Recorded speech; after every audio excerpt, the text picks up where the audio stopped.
Wash Institute is a not-for-profit organization. We are an NGO.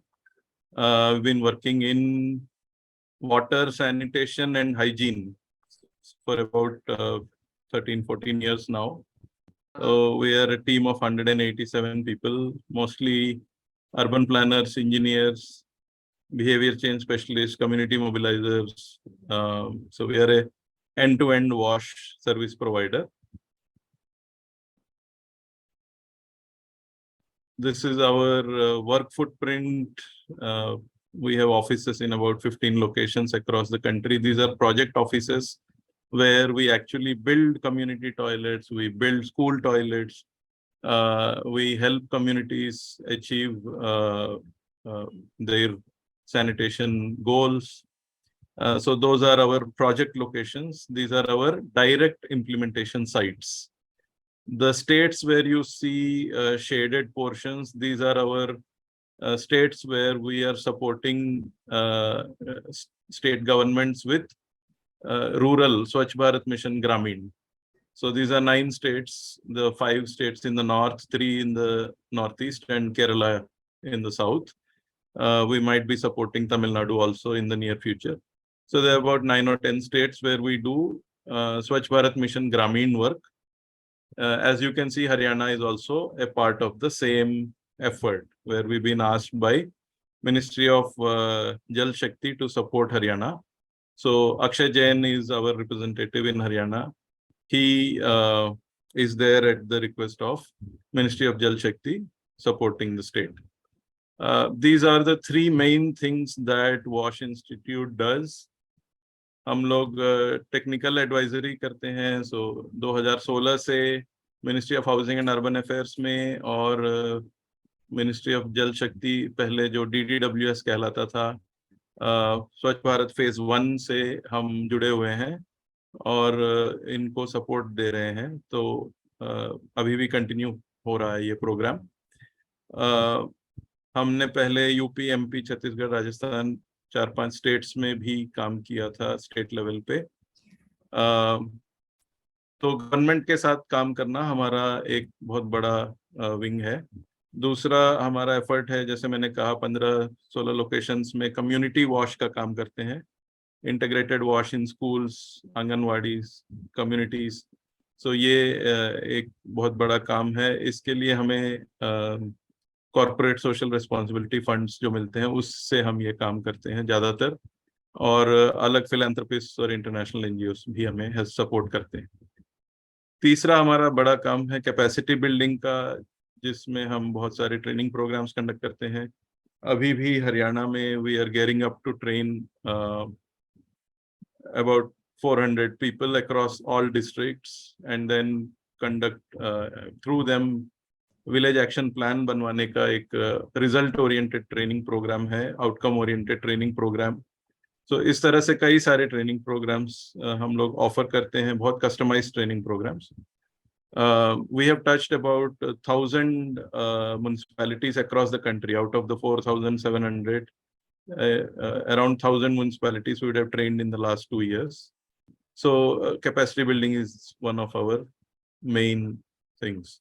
So ये 3 जो हम programme करते हैं, ये तीनों एक दूसरे से हम सीखते हैं और the learnings go from one to the other. Our on-ground effort helps the advisory helps the capacity building program and so on.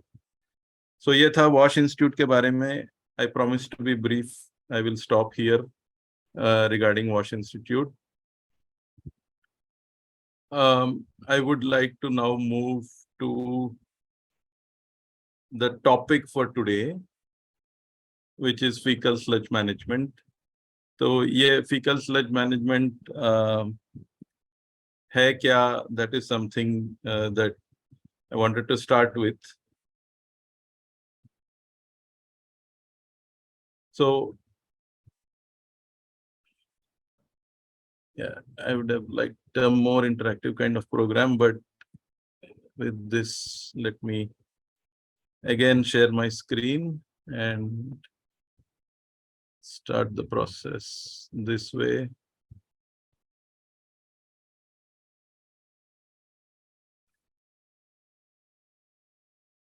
So fecal sludge management for Haryana, that's the topic today. हम FSM क्यों करते हैं? So this is what actually we get to see in FSM across the country. आज की date में आप सबको experience होगा, स्वच्छ भारत ग्रामीण फेज 1 में हमने बहुत सारे टॉयलेट्स बनाए. In fact, we built more than 10 crore toilets across the country, and that was a significant achievement. The world took notice of what India had done. People from 58 different countries came to India to learn about that program. But having done that program, इतने सारे toilets बना के हमने कुछ हद तक एक problem को सॉल्व किया. वो हमने क्या किया कि जो ओपन डेफिकेशन होता था, which was almost 62% जो ओपन डेफिकेशन होता था इंडिया में, वो हमने काफी कम कर दिया, काफी हद तक. वो करते करते हमने जो फीकल मैटर जो डिस्ट्रीब्यूट हो जाता था बाहर, उसको हम एक जगह हमने एकत्रित कर दिया in the form of either a septic tank or a single pit or a twin pit, right? तो ये जब हमने एक जगह एकत्रित कर दिया तो पोल्यूशन कॉन्सेंट्रेट होके एक जगह पे आ गया. इनमें से कुछ ऐसे सिस्टम हैं जो जिनको हमें खाली करना पड़ता है. We need to empty them once in a while, and that emptying creates its own issues, and that is what the management of that is fecal sludge management. So why do we treat fecal sludge? Because of these reasons which are very self-evident. आप लोग सब public health engineering department से हो तो ये सब बहुत basic चीजें हैं. Polluting the environment and preventing outbreak of diseases. So these are the two main reasons. So I will not dwell on this, but just wanted to bring your awareness to this fact that from a non-point source of pollution which was distributed across open areas and near water bodies, we have now brought fecal matter in a concentrated manner to one point, जो कि एक septic tank हो या single पिट हो या twin pit हो. और जब इनकी मेंटेनेंस की जरूरत होती है, when we need to maintain these systems, then this concentrated pollution, which is called fecal sludge, that needs to be managed. So that is the reason for fecal sludge management. अब इसका what are the desired outcomes? So this is important to keep in mind when you're designing fecal sludge management systems, कि हम चाहते क्या हैं, होना क्या चाहिए, what is the outcome that we want to focus on. सबसे पहला तो है कि public health and environmental benefit सबको मिले, in the sense कि disease outbreak ना हो, rivers and groundwater pollute ना हो. So those big picture items which we all understand. These benefits should go to all, in the sense every water body should be protected, in the sense every last household should be provided this kind of service of emptying of pits and septic tanks, which is the second point that you can see. Mechanized desludging means complete elimination of manual emptying. So हमारे देश में around 1985 से 83-85 उस समय से we are seeing mechanical equipment being used for emptying. Slowly it started at that time and then picked up quite a bit.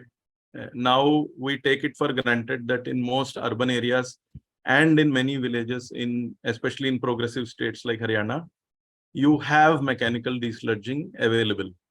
But it's not true across the country. There are still pockets in the country which rely on non-mechanized emptying. So complete elimination of this is important. Third is that services, these fecal sludge services should reach everybody, including the poor and the marginalized. And the last point is what is the most, I would like to stress that we need to understand this clearly, is that safely managed sanitation का definition है ये. Safely managed sanitation is where excreta is safely disposed in situ or treated off site. So ये जो definition है, ये joint monitoring program जो SDG 6.2.1 का indicator definition है, this definition is very useful in understanding the Indian government's program on fecal sludge management.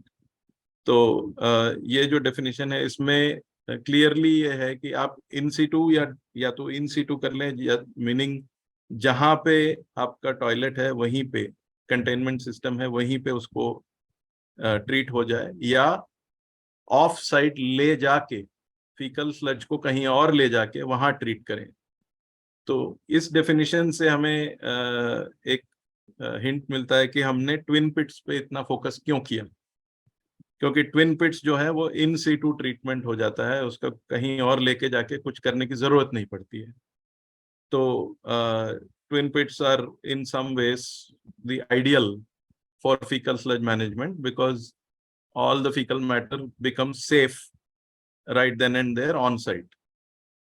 But जहां पे twin पिट्स नहीं है, या सिंगल पिट्स है, या सेप्टिक टैंक्स है, या कई और तरीके के भी कंटेनमेंट यूनिट्स हैं छोटी छोटी तादाद में, we will discuss all of that, but जहां पे ट्विन पिट्स नहीं है वहां पे जो फीकल मैटर जो कॉन्सेंट्रेट होके एक जगह पे एक्यूमुलेट हो रहा है, एक जगह पे स्टोर हो रहा है, उसको मैनेज करने की जरूरत है, वो ऑफ साइट ट्रीट करने की जरूरत है।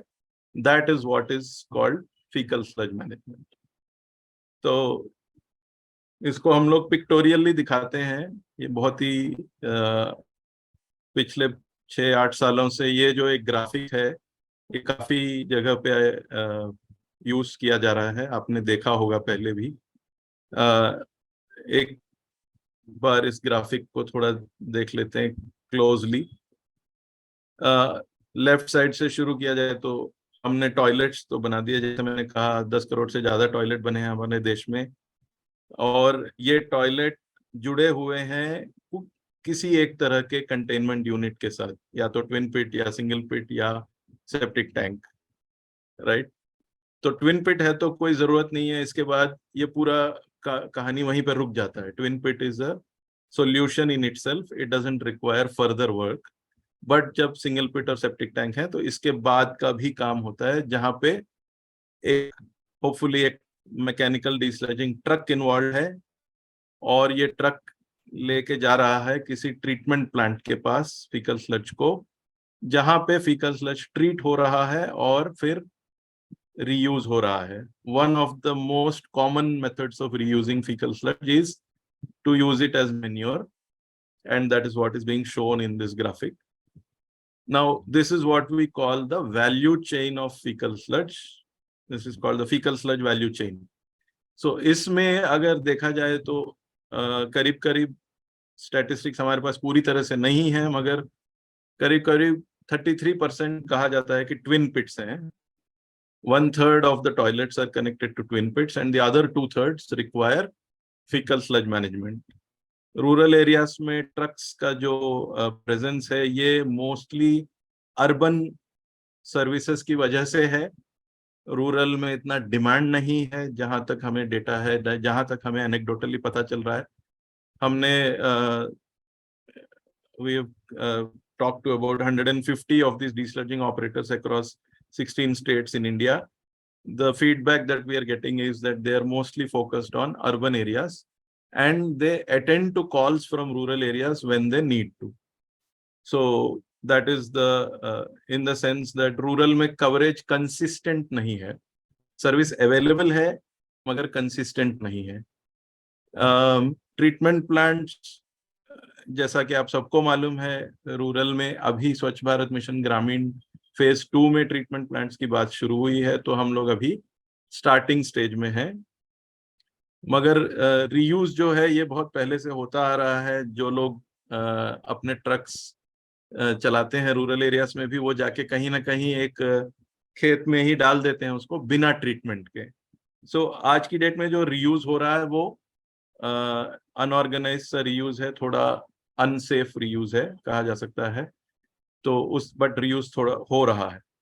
इसको ठीक करके safe containment, safe transport, safe treatment and safe reuse करना हमारा जो आउटकम है, वो डिजायर्ड आउटकम है, उसी को फीकल स्लज मैनेजमेंट कहते हैं। तो ये थोड़ा आपके लिए बैकग्राउंड है कि ये वैल्यू चेन क्या है और इसमें कौन क्या रोल निभाते हैं। ट्रांसपोर्ट का रोल है, ट्रीटमेंट का रोल है, रीयूज का रोल है। I am sure you are aware of these things. It was more to give you a just an outline and a framework so that we can talk about these things in more detail. Yeah, so मैं 5-6 steps में आपको कहानी बताने की कोशिश कर रहा था। तो जब आप फीकल स्लज मैनेजमेंट की बात कर रहे हैं तो सबसे पहली चीज ये है, जरूरी है कि आप समझ लें कि आपके कंटेनमेंट यूनिट्स क्या है। मैंने कंटेनमेंट यूनिट से मेरा मतलब है जो टॉयलेट से जो एक कंटेनर जो कनेक्टेड है वो किस तरह का है। ये बहुत जरूरी है। इसके ऊपर अगले 15-20 मिनट तक हम इसके ऊपर बात करेंगे।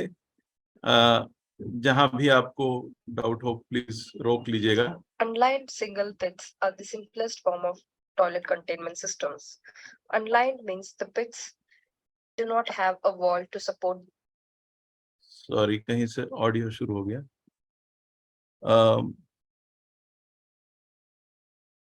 Yeah, so the most primitive kind of containment unit is what we call an unlined single pit. I am reasonably sure that Haryana में ऐसे वाले pits बिल्कुल बहुत ही कम होंगे, probably in the single digits or less in terms of percentage, less than 1% होंगे मेरे ख्याल से। मैंने कहीं देखे नहीं है, मगर the reason I want to talk about this is because these are quite prevalent in other parts of the country. इसमें ये चलता है, इसमें कोई usual risks are there, ground water pollution और वो सब जो आप जानते हैं वो तो है ही। इसके ऊपर से एक रिस्क और होता है इसके अंदर, वो ये है कि आप जब मैकेनिकल डीस्लजिंग करते हैं तो जो सक्शन का प्रेशर होता है, वो सक्शन के प्रेशर से there is a risk that the pit might collapse. The walls of the pit might fall down and collapse. So that is why now we are encouraging people to move from unlined single pits to lined single pits. ये जो है ये lined single pit है. This is the most common form of containment unit that we see across the country today. If you take states like Karnataka, Andhra Pradesh, Rajasthan, almost majority of the toilets are connected to single pits. इसके अलग अलग नाम भी हैं। राजस्थान में इसको धमाका कुई बोलते हैं कई जगह पे। So different types of these systems you will find. For example, Sikkim में जब हम गए थे तो pits were there. उनको वो लोग सेप्टिक टैंक ही बोलते हैं, मगर एक्चुअली उसका आउटलेट नहीं होता है। तो इस तरह से कई तरह के हैं सिंगल पिट, बट सब एक ही तरह से काम करते हैं। हनीकॉम्ब स्ट्रक्चर होता है, वॉल में गैप होता है, जैसे आपको मालूम है, you must be very familiar with this. पानी निकल जाता है और अंदर फीकल स्लज रह जाता है। अब यहीं पे थोड़ा एक दो चीज points I would like to mention. इसमें एक गलतफहमी बहुत लोगों को रहती है कि सिंगल पिट के अंदर जो रहता है वो उसमें पानी नहीं होता। ये एक थोड़ा गलतफहमी है। आप जब फ्लश करते हैं तो फीकल मैटर के साथ जो पानी डालते हैं बकेट से, या पोर फ्लश हो तो पोर फ्लश, या सिस्टम फ्लश हो तो उसमें जो पानी रहता है वो बहुत सारा पानी अनबाउंड जो कहते हैं पानी वो रहता है। वो ही पानी निकल जाता है जमीन के अंदर। जो पानी फीकल मैटर के अंदर रहता है, इनहेरेंट जो पानी होता है, वो बाउंड वाटर कहते हैं। वो बहुत सारा पानी एक्चुअली लीच नहीं होता है, लीच अवे नहीं होता है। तो जो ये फीकल स्लज है इसके अंदर जो रहता है, इसमें आप अगर 3 साल के बाद देखें या 5 साल के बाद देखें तो इसके अंदर एनीवेयर बिटवीन 99 to 95% पानी होता है। बोलने का मतलब यह है कि 1 से 5% ही सॉलिड्स होते हैं, बाकी पानी होता है इसके अंदर। तो हाउएवर ये नीचे पिट के नीचे की तरफ थोड़ा डेंसिफाई हो जाता है, हार्ड हो जाता है। अगर कई लोग इसको बहुत बड़ा बना देते हैं और 15 साल 20 साल तक इसको एम्प्टी नहीं करते। जब ये 15-20 साल तक एम्प्टी नहीं करते हैं तो वो जो डेंस हार्ड लेयर है वो बढ़ के ऊपर तक आ जाता है। फिर इसको डिसलज करना, मैकेनिकली भी डिसलज करना थोड़ा मुश्किल होता है। फिर पानी डाल के उसके अंदर लकड़ी से हिला हिला के धीरे धीरे उसको लूज करके फिर बहुत ही स्लो प्रोसेस में निकालना पड़ता है और बहुत सारा पानी उसमें यूज होता है। तो ये सिंगल पिट के काम करने का एक तरीका है। सिंपली बोला जाए तो अगर आप 3 से 5 साल के अंदर इसको खाली कर दें तो ये इसके अंदर लिक्विड रहता है बहुत सारा, 95% पानी जैसे मैंने कहा, और ये इजीली डिसलज हो जाता है मैकेनिकल मेथड से।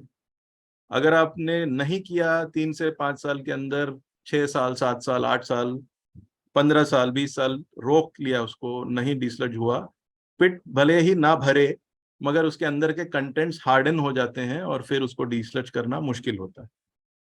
ये एक बात है।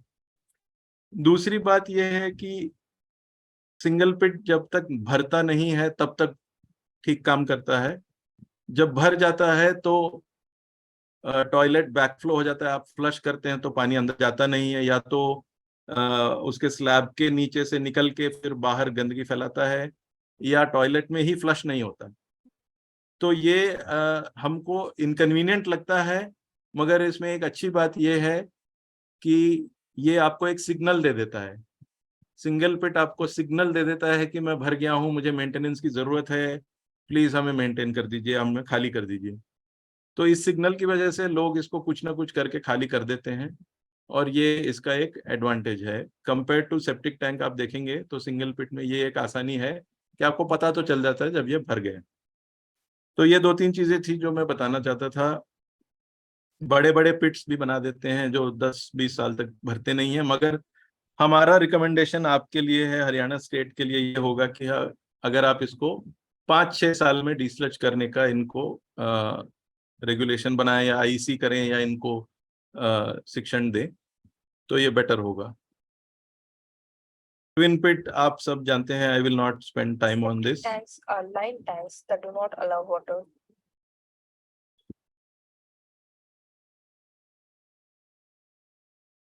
Septic tanks are line tanks that do. I'm sorry, I don't know how to turn the audio off. Yeah. So ये ट्विन पिट हमने स्किप कर दिया। आप सब जानते हैं 2 गड्ढे हैं, ऑल्टरनेटली यूज करते हैं और उसमें फीकल स्लज मैनेजमेंट की जरूरत नहीं है, तो I will not discuss that in depth. But septic tank जो है, ये जो most common type of standard septic tank है, most commonly shown in text books is what I meant to say. आप अगर रियलिटी में जाके ऑन ग्राउंड देखेंगे तो ये आपको बड़ी मुश्किल से दिखेगा। इसके कई सारे वेरिएशंस दिखेंगे जो, बट वो स्टैंडर्ड नहीं होंगे।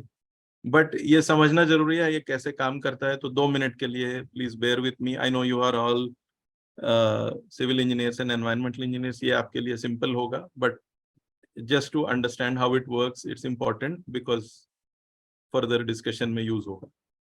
तो फ्लश के साथ फीकल मैटर अंदर आता है। ये जो टी पाइप है ये बहुत जरूरी है, क्योंकि ये टी पाइप इसको फोर्स करता है नीचे की तरफ जाने के लिए, और जब ये नीचे की तरफ जाता है तो इन जनरल सॉलिड्स को सेटल होने में मदद करता है, और जो पानी जो है वो एक अपना पाथवे चूज करके बैफल वॉल के दूसरी तरफ निकलता है। तो इसमें जो रिटेंशन टाइम है, जो लेंथ टू विड्थ रेशियो है, ये सारी चीजें इंपॉर्टेंट हैं। इसका शेप इंपॉर्टेंट है, इसका डायमेंशन इंपॉर्टेंट है, इसका वॉल्यूम इंपॉर्टेंट है। वॉल्यूम से इसको रिटेंशन टाइम मिलता है सेटलिंग करने का। शेप से इसको पाथ मिलता है जो पानी को मूव करने का। जितना ज्यादा पानी हॉरिजॉन्टली मूव करे उतना ज्यादा सेटलिंग होता है। डायमेंशन से इसको विड्थ टू लेंथ रेशियो जो डायमेंशन है उससे इसको वो गाइडेंस मिलता है पानी को कि एक तरह से मूव हो, एक वेलोसिटी से मूव हो, और उसकी वजह से भी सेटलिंग में हेल्प होता है। तो that is why a standard septic tank is designed with particular dimensions. इसके स्टैंडर्ड डायमेंशंस दिए जाते हैं, आपने सीपीएचओ मैनुअल देखा होगा, उसमें क्लियरली दिया गया है कैसे इसके डायमेंशंस हैं। उससे इसका जो एफिशिएंसी है, सेटलिंग का एफिशिएंसी है, वो 35 to 50-60% तक सेटल होता है। पानी जो बाहर निकलता है इससे, वो बाकी के 60 to 35% जो फिकल मैटर है, जो बहुत छोटे पार्टिकल्स हैं, बड़े पार्टिकल सेटल हो जाते हैं, मगर छोटे पार्टिकल जो हैं, बीओडी अगर आप देखें तो इसका 30 to 40% बीओडी फिर भी बाहर आता है, 30 to 50% बीओडी फिर भी बाहर आता है सेप्टिक टैंक से एफ्लुएंट के रूप में। तो ये है बेसिकली सेप्टिक टैंक काम कैसे करता है। अब देखिए कि हमारे सेप्टिक टैंक्स में typically, Tanks are lined tanks that do sorry please bear with me, या हमारे सेप्टिक टैंक्स में टिपिकली सोक पिट होता नहीं है। जब सोक पिट होगा तो septic tank is a self contained unit, उसमें और कुछ करने की जरूरत नहीं होती है, वो बाहर आ जाता है। सोक पिट नहीं होता है, इसका ये मतलब है कि पानी जो बाहर आ रहा है वो कंटामिनेटेड है, अभी भी उसके अंदर 30 to 50% बीओडी बाहर निकल रहा है। ये हमारी रियलिटी है आज की डेट में कि हमारे पास सोक पिट नहीं है तो नाली के अंदर जाता है। बट इसका एक दूसरा इम्प्लीकेशन ये भी है कि जब हम बहुत सालों तक इसको एम्प्टी नहीं करते, तो ये जो फीकल मैटर का जो लेवल है, ये धीरे धीरे बढ़ जाता है, और जब इस लेवल तक आता है कि ये बैरियर तक आ जाए, फिर इसमें रिटेंशन टाइम बहुत कम हो जाता है, क्योंकि इसका लिक्विड वॉल्यूम कम हो गया है। तो तब क्या होता है कि जितना भी सॉलिड्स अंदर आ रहा है, वो सीधा शॉर्ट सर्क्यूट होके बाहर आ जाता है, इसका एफिशिएंसी ड्रास्टिकली कम हो जाता है। पहली बात ये है। दूसरी बात ये है कि जब ये होता है तो सेप्टिक टैंक चोक नहीं होता है। सेप्टिक टैंक को चोक होने में बहुत साल और लग जाते हैं, क्योंकि वो पूरा सॉलिड्स उसके अंदर, पाइप के अंदर क्लॉग होने में, हार्डन होने में टाइम लगता है। तो सेप्टिक टैंक ऐसी चीज है जो हमें कोई सिग्नल नहीं देती। सेप्टिक टैंक हमें फीडबैक नहीं देती कि मुझे मेंटेनेंस की जरूरत है। हमें सेप्टिक टैंक याद रख के खाली कराना पड़ता है। तो depending on the size of the septic tank, आपको स्टैंडर्ड सेप्टिक टैंक है तो 3 साल में आपको डिस्लज करना होता है, depending on the size of course. Manual में लिखा हुआ है कैसे है, वो हम वही फॉलो करते हैं। मगर नॉन स्टैंडर्ड सेप्टिक टैंक्स में हम ये कहते हैं कि 6 साल में, 5 से 6 साल में, अगर आपका फैमिली 5-6 लोगों का फैमिली है, 5 से 6 साल में बड़े सेप्टिक टैंक्स को जरूर क्लीन करना चाहिए, ताकि उसका परफॉर्मेंस बना रहे और आपकी नाली में हाईली कंटेमिनेटेड ब्लैक वाटर ना फ्लो हो। तो ये चीज बहुत इंपॉर्टेंट है। अगर आपके 7 ऐसे डिस्ट्रिक्ट हैं, हरियाणा में 7 डिस्ट्रिक्ट हैं, मोस्टली पंजाब बॉर्डर से लगे हुए जो डिस्ट्रिक्ट हैं, जहां पे मेजॉरिटी सेप्टिक टैंक्स हैं, उन 7 डिस्ट्रिक्ट में और अन्य जगहों पे जहां पे सेप्टिक टैंक्स हैं, छोटी मात्रा में भी हो, मगर जहां भी सेप्टिक टैंक है, आपको लोगों को एनकरेज करना पड़ेगा कि रेगुलर डिस्लर्जिंग करें। वो भरने और चोक होने तक अगर वेट किया तो बहुत दिनों तक वो बहुत ही कंटेमिनेटेड ब्लैक वाटर बाहर छोड़ेगा। तो ये बहुत जरूरी है कि आप 5-6 साल में इसको डिस्लज करें।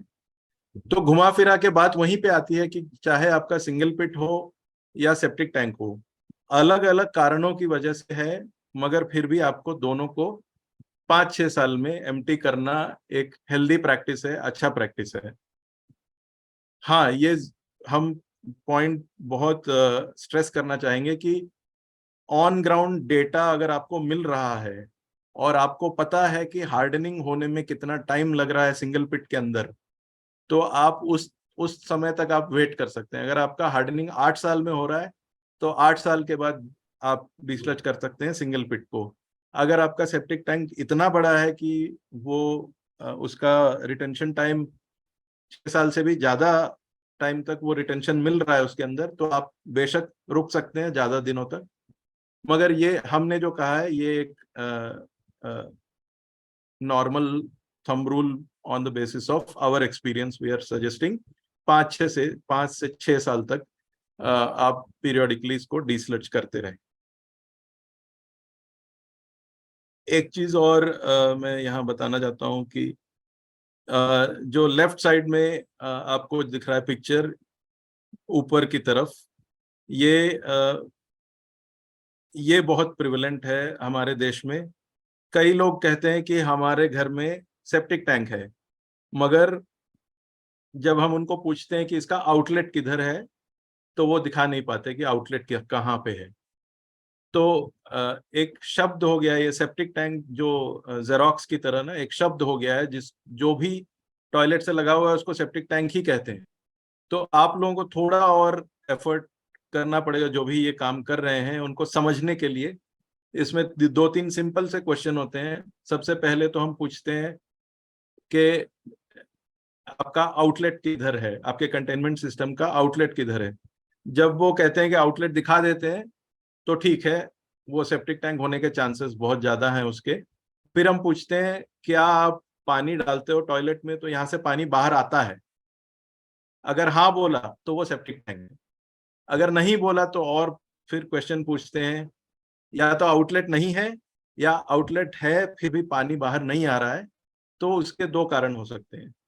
एक ही कारण होगा, मोस्टली यही होगा कि आपका जो टैंक है उसके नीचे कच्चा है और पानी नीचे से नीचे निकल रहा है। तो ये समझने के लिए हम एक और क्वेश्चन पूछते हैं कि ये कब भरा था, पिछली बार कब भरा था।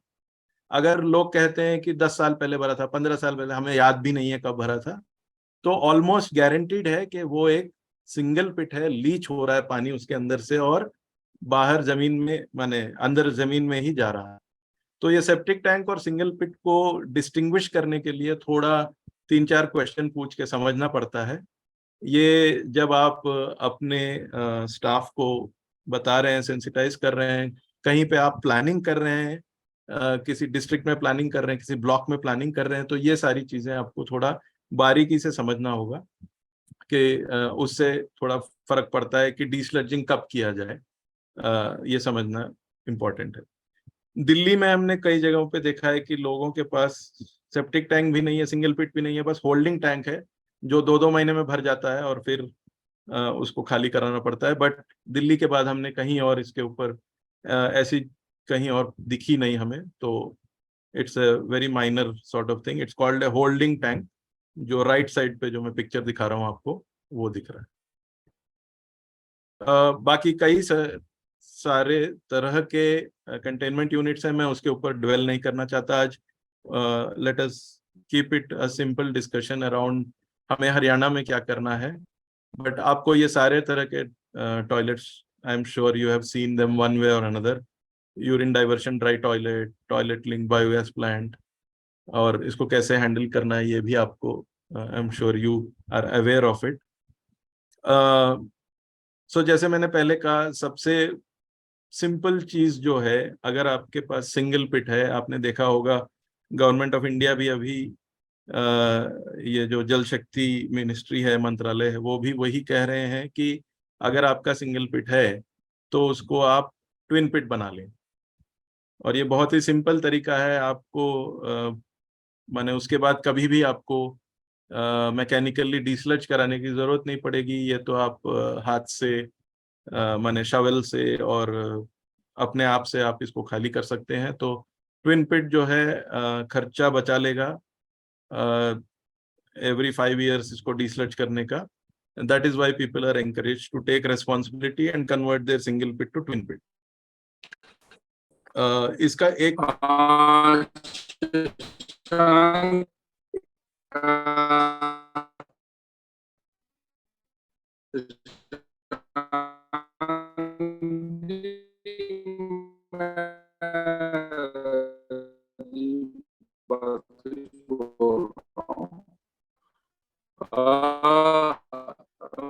मेरी एक रिक्वेस्ट थी कि जो जैसे टेक्नोलॉजीज है ना, थोड़ा सा इस पे हम रशअप कर सकते हैं। जो हमारी लास्ट में ट्रीटमेंट मेथड्स हैं एसटीपीज पे जो आप प्रपोज कर रहे हो, आई थिंक उसमें थोड़ा इलेबोरेट Yes, से yes. बता I will- देंगे तो we would have a fair idea, क्योंकि हमारा जो अभी हरियाणा में अभी our priority is to have co treatment of the faecal sludge at our existing STPs. तो हमें बेसिकली उस पे डेवलप कर दें, क्योंकि ये जो बेसिक बैकग्राउंड है which is more or less more related with the development panchayat department. ये जो इश्यूज हैं they are more development panchayat department. Right, sir.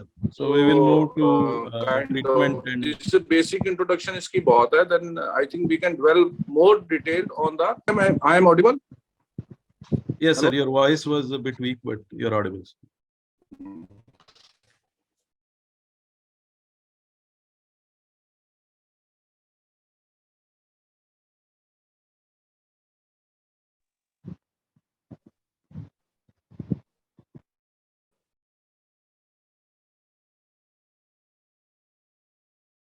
Shall I continue, sir? I got your point. Yes, please Yes, yes. continue.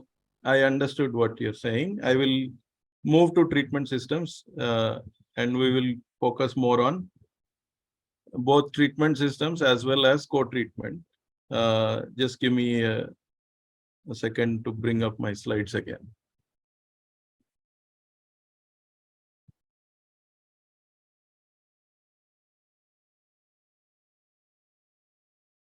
Yes, so I will skip some of these slides. We can come back to it, time permitting. But अगर आप fecal sludge plan कर रहे हैं तो ये सारी चीजें भी important हैं. The reason I was bringing this up is we were circulated with a set of FSM regulations where it was mentioned that PHED is, that is your department, is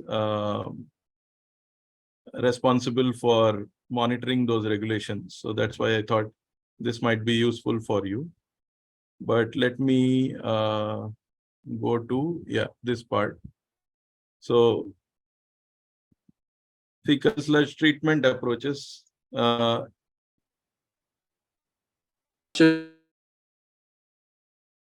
जैसे मैंने कहा, there are 3 basic treatment approaches fecal sludge manage करने के लिए. पहला है कि जो सिंगल पिट है उसको ट्विन पिट कर दीजिए तो कहानी खत्म हो गई वहीं पे. सो ये तो क्लियरली मिनिस्ट्री की तरफ से एक पहल है, चल रहा है. This is not something that you are involve with, so I will leave it there. दूसरा है नेक्स्ट लेवल, सिंप्लिसिटी के लेवल पे, नेक्स्ट लेवल पे जो होगा वो ये है कि आज की डेट में जितने भी अर्बन में एसटीपीस हैं उनको यूज किया जाए. उनमें जो एक्सेस कैपेसिटी है उस एक्सेस कैपेसिटी को यूज किया जाए, और उसमें अगर फीकल स्लज डालें और वहां पे अगर फीकल स्लज ट्रीट हो जाए तो वो को ट्रीटमेंट जिसको कहते हैं, that is the second option और second level of planning for treatment. And third is कि अगर वो नहीं हो पाते हैं, नंबर 1 और नंबर 2 नहीं हो पाते हैं, तो रूरल एरियाज में अपने लिए फीकल स्लज ट्रीटमेंट प्लांट खड़ा करें जहां पे रूरल फीकल स्लज जाके डिस्पोज किया जा सके सेफली. तो ये 3 इसमें अप्रोचेस हैं. I will cover both 2 and 3, but with greater focus on 2, the co-treatment part. Abhi, isme the reason I was going through the background in a bit of elaborate way was that कि co-treatment में आपका जो sewage treatment plant है वो already एक location में fixed है. अब जब हम लोग डीस्लजिंग ऑपरेटर से बात करते हैं तो उनका लिमिटेशन ये रहता है कि वो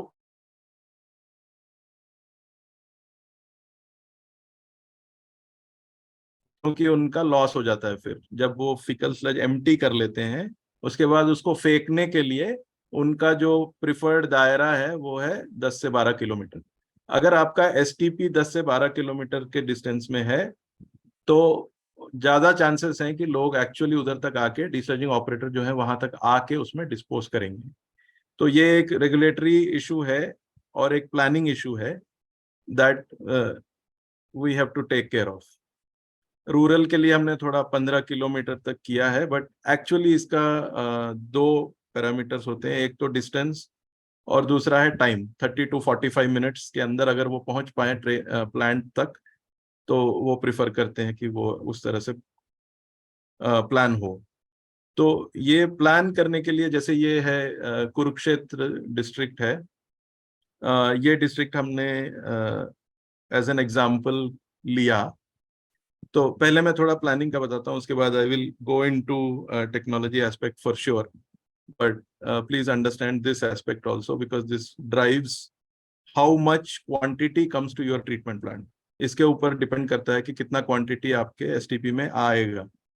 तो because that 10 to 15 kilometres is important, what we did is कि इस डिस्ट्रिक्ट में 4 एसटीपी हैं जहाँ पे आपको ये आइकन्स दिख रहे हैं, 4 आइकन्स, और उस आइकन के का एक क्लस्टर बाउंड्री भी दिख रहा है आपको। तो ये जो क्लस्टर बाउंड्रीज हैं, ये हमने 12 किलोमीटर के रोड डिस्टेंस से लिया है। माने एसटीपी से अगर आप रोड से शुरू करें 360 डिग्रीज में किसी भी डायरेक्शन में जाएं, 12 किलोमीटर के दायरे में ये वाला क्लस्टर पड़ता है। तो जैसे आप देख सकते हैं, रूरल एरियाज कई सारे ओवरलैप हो रहे हैं। अगर आप अर्बन एसटीपी से देखेंगे तो 3-4 एसटीपी में ओवरलैप हो रहे हैं। तो except for the one which is on the southwest side, left side of your screen. इससे एडवांटेज, 10 से 15 किलोमीटर का क्राइटेरिया क्यों रखा है सर हमने? हाँ जी, वही जैसे मैंने कहा, वो हमने 100-150 डिस्लजिंग ऑपरेटर से इन डेप्थ इंटरव्यू किया था।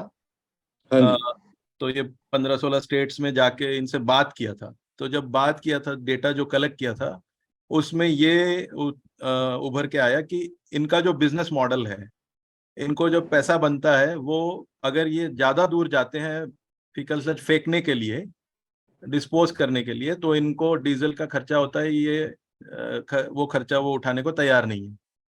तो अगर उससे ज्यादा हमने डिस्टेंस रखा तो वो लोग कहीं फेंक के अपना काम निकालने चले जाएंगे। उनके नजरिए से देखेंगे आप तो ये सिंपल है कि मेरा पैसा कहाँ बन रहा है। जब मैं एम्प्टी करता हूं तो घर वाले मुझे पैसा देते हैं, बाकी फेंकने का कोई मुझे पैसा नहीं देता, ना ही कोई मुझे इंसेंटिव है।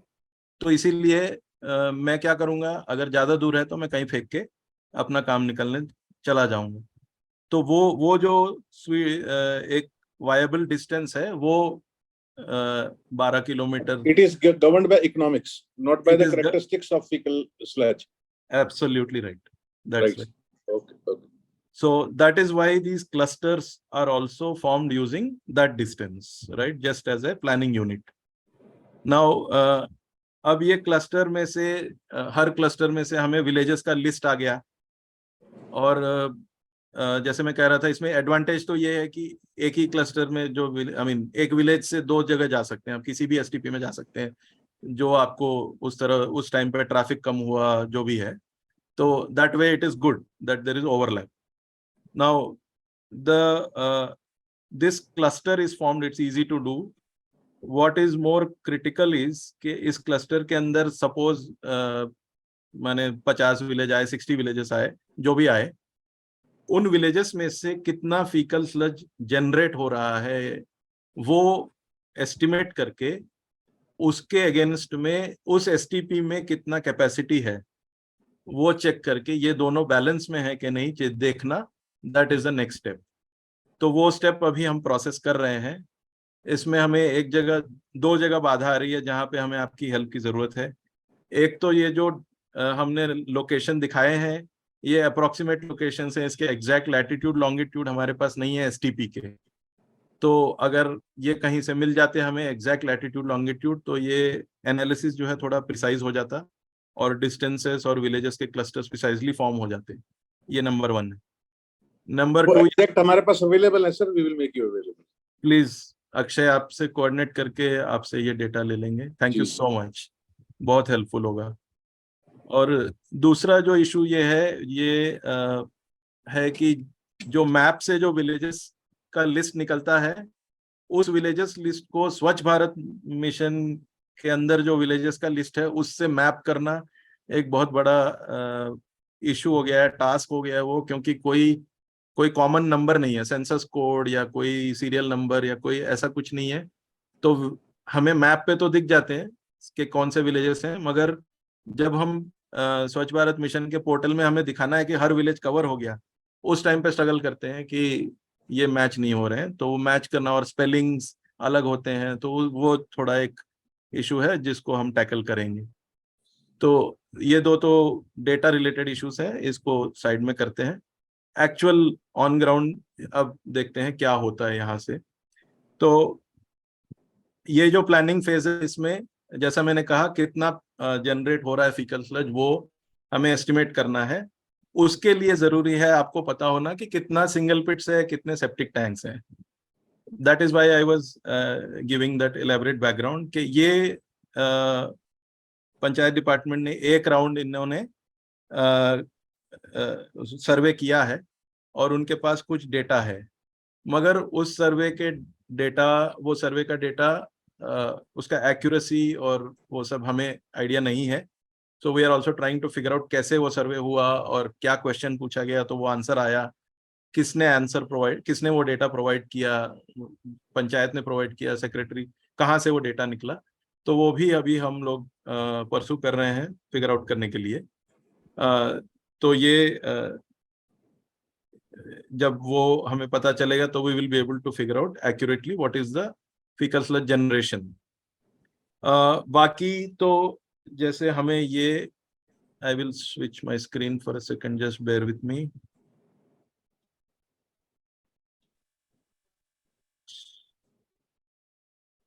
हाँ, I hope you are able to see an Excel file on my screen.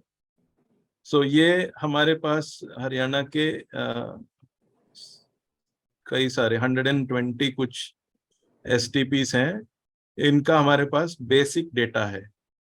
इस बेसिक डेटा से हम एग्जिस्टिंग एक्सेस अनयूटिलाइज्ड कैपेसिटी निकाल पा रहे हैं। जैसे यहाँ पे हमने दिया हुआ है स्पेयर कैपेसिटी, ये देखिए जो लास्ट कॉलम में आपको दिख रहा है, ये स्पेयर कैपेसिटी। तो ये जो डेटा है, ये हमारे पास STP का अनयूटिलाइज्ड कैपेसिटी हमको मालूम है। हमें ये नहीं मालूम कि जिस टाउन में ये STP है उस टाउन में से भी कुछ फीकल स्लज आ रहा होगा, वो कितना आ रहा है वो नहीं मालूम। तो ये एक दूसरा डेटा पॉइंट हमें चाहिए था आपकी तरफ से एनालिसिस करने के लिए कि जिस टाउन में ये STPs बने हुए हैं उस टाउन में कितना सीवर्ड है और कितना अनसीवर्ड है population, what percentage of population is seaward and what percentage of population is unseaward। तो फिर हम क्या करेंगे कि इस excess faecal sludge capacity, STP capacity में से पहले तो अर्बन फीकल स्लज का जितना कैपेसिटी चाहिए वो माइनस कर देंगे, उसके बाद जो बचा वही रूरल के लिए अवेलेबल होगा। तो उस तरह से देखना पड़ेगा।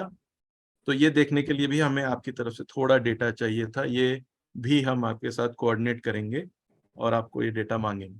और सर ये डेटा कहाँ से लिया था आपने? Current average daily sewage flow received at the STP। ये हमें आप ही की तरफ से मिला है PHED से, मगर परहैप्स ये इम्पोर्टेंट है।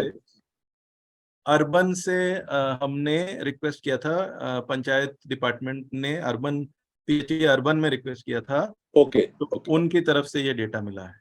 ओके, ठीक है जी, ओके, राइट। तो या अब इसमें एक दो और भी चीजें हैं जो मिसिंग है, which are kind of important to have, important to know. I will come back to that when we discuss the technical aspects of co-treatment. अभी let me get back to this. अब इसमें मैं एक दो चीज point out करना चाहता था जो implications है इस तरह के प्लानिंग यूनिट की। ये हमने क्या किया है कि डिस्ट्रिक्ट बाउंड्री को सैक्रोसैंक्ट मानते हुए प्लानिंग किया है, जो करने के बाद हमें लगा कि प्रोबेबली गलत है। ये गलत इसलिए है कि ये जो आप नीचे साउथ वाला जो आप STP देख रहे हैं, इसका जो बाउंड्री है वो यहीं पे रुक गया है, साउथ साइड में ये लिमिटेड हो गया है। तो ये उस तरह से देखा जाए तो थोड़ा अनयूटिलाइज चल रहा है। तो जब अगर हम इसको डिस्ट्रिक्ट बाउंड्री ना मान के चलें और स्टेट बाउंड्री, पूरा स्टेट का एक ही यूनिट लेके एनालिसिस करेंगे, तो ये फुल्ली यूटिलाइज होगा इसका कैपेसिटी। तो वो एक चीज हमारे लिए रिफ्लेक्शन था, just wanted to share with you, कि प्लानिंग करते समय हम लोग डिस्ट्रिक्ट को बाउंड्री नहीं मानेंगे, हम पूरे स्टेट को एक ही यूनिट लेके प्लान करेंगे, और आप इसमें अपना भी गाइडेंस दे तो हमें यूजफुल होगा। पहली बात तो ये थी। दूसरी बात ये थी कि मैंने अभी एक और ट्रीटमेंट यूनिट यहाँ पे ऐड किया है जो प्रपोज्ड एफएसटीपी है। जैसे हरियाणा स्टेट ने 22 एफएसटीपी प्रपोज किए हैं, आपने नोटिस किया होगा ये पिन शेप में एक यहाँ पे नया ऐड हुआ है। तो ये इसका लोकेशन आप देखें तो ये एग्जिस्टिंग एसटीपीज जहां पे कवर हो रही हैं वो उसी के बीच में है ये। तो ये आपको एक पॉलिसी डिसीजन लेना है हरियाणा स्टेट को कि आप जानबूझ के ये करें, ताकि धीरे धीरे जब एसटीपी में कैपेसिटी कम होता जाए और एसटीपी का क्लस्टरिंग का कैपेसिटी, क्लस्टर छोटा छोटा होता जाए, तब ये एफएसटीपी टेक ओवर करे। वो एक तरह है तरीका है सोचने का। दूसरा तरीका सोचने का ये है कि अभी के डिमांड को देखें तो ये यहाँ पे एफएसटीपी रखने से बजाय यहाँ पे रखें ईस्ट साइड में, जहाँ पे पूरा खुला है, माने कोई भी सर्विस नहीं है यहाँ पे, तो इस एरिया में रखें तो एफएसटीपी बहुत बेटर यूटिलाइज होगा। तो ये जो ये एक डिस्कशन में आपके सामने रखना चाहता था कि एफएसटीपी को कहाँ रखने, माने आपका पॉलिसी डिसीजन है। You want to plan for the future and build redundancy, और you want to plan for now and build FSTPs in places where there are no treatment plants. तो ये एक चीज we can discuss further. We don't have to discuss now, but it's something for you to consider as we move forward.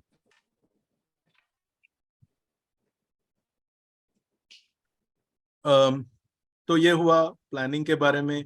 ऐसा planning अलग states में हुआ है, जैसे तमिलनाडु ने किया है, बहुत अच्छे से किया है। 5 फेज में उन्होंने अपना पूरा इम्प्लीमेंटेशन किया हुआ है। तो I will come to that later, I will show you a slide on that. तो ये करने के बाद पहला जो क्वेश्चन आता है वो ये है कि कितना फीकल स्लज जनरेट होगा। तो इसमें 3 मेथड हैं कैलकुलेट करने के, कि एस्टिमेट करने के लिए कि फीकल स्लज कितना जनरेट होगा। बहुत सिंपल मेथड्स हैं। पहला तो ये है कि थंब रूल है, पॉपुलेशन के बेसिस पे 0.00018, 0.00021 ऐसे कोई नंबर्स हैं। तो सेप्टिक टैंक के लिए 3, 2 जो भी नंबर है उससे मल्टीप्लाई कर लें, और वो जो निकलता है वो एक नंबर निकलता है। सो यहाँ पे जो नंबर दिए हुए हैं, that is why you would now appreciate why it is important to know how many septic tanks you have and how many single pits you have, because इन दोनों में जो accumulation rate है fecal sludge का ये अलग होता है। This is also easy to understand. single pit में पानी निकल जाता है तो थोड़ा कम accumulation होता है, septic tank में पानी overflow होके जाता है, मगर जब empty करते हैं तो पूरा septic tank empty होता है।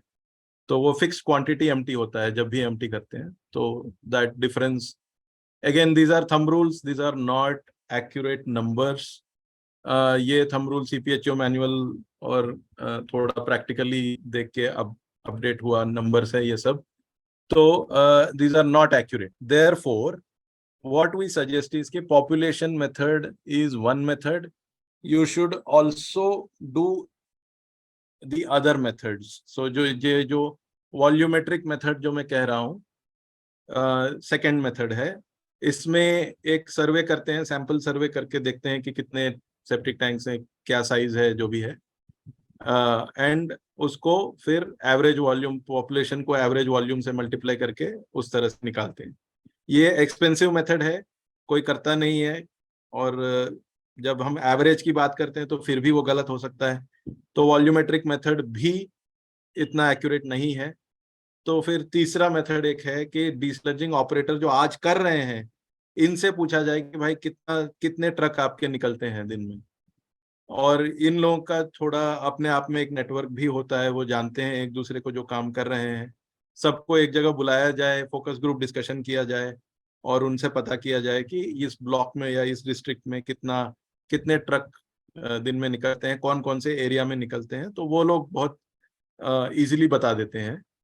तो ये तरीका एक्यूरेट नहीं है, this doesn't give you future projection but it gives you what is the current reality.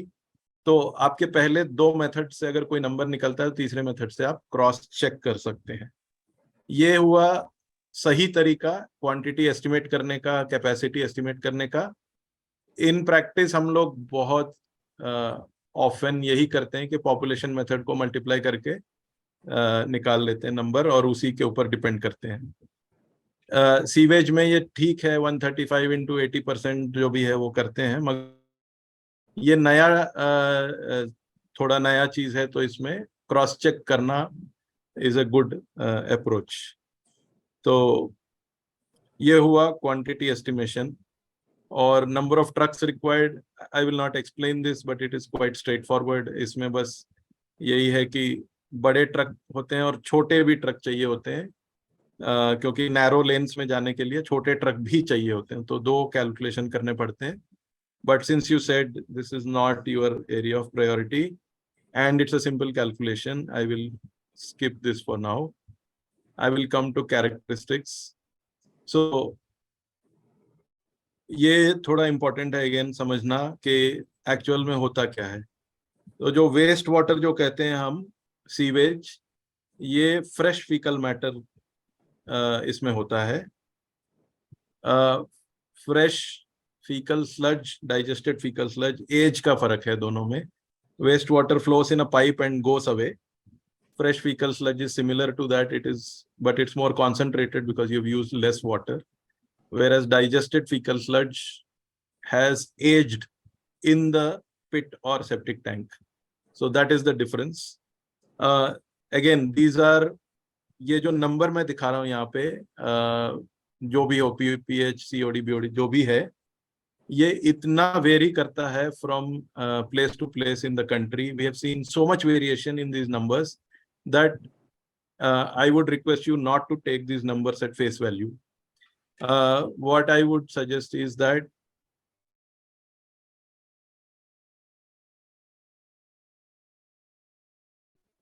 in the case of septic tanks, it is more like high strength sewage, especially in high water table areas. In very low water table areas, the fecal sludge is very concentrated. We have seen a higher BOD towards the more than 10,000, 12,000, 15,000. 30,000 is very rare. कहीं मिल नहीं रहा है। पहले जब हम 2016, 14, 15, 16 में जब हम टेस्ट कर रहे थे तब मिल रहा था। आजकल की डेट में कहीं से ये रिपोर्ट नहीं आ रहा है कि 30,000 BOD का फीकल स्लज मिल रहा है। बट ये कहना जरूरी है कि इतना एक्सपीरियंस अभी सेक्टर में है नहीं कि हम कॉन्फिडेंटली बोल सकें कि फीकल स्लज का कैरेक्टरिस्टिक्स ये है। और इतना वेरिएशन हमने देखा है कि we are not able to say it with any degree of statistical significance कि actual BOD ये रेंज में होगा आपका। तो with that sort of technical, how do you say, माने footnote, I would suggest that थोड़ा 1-2 जगह पे हम लोग टेस्ट करा लें फीकल स्लज को, तो पता चलेगा कि क्या इसका स्ट्रेंथ है। Having said that, टेक्निकली जब हम डिजाइन करते हैं तो काफी इसको सिंप्लीफाई करके we are able to manage it even when there is a high load on the treatment plant. कैसे करते हैं, I will discuss that with you further down the. हाँ, so now we get into the actual treatment.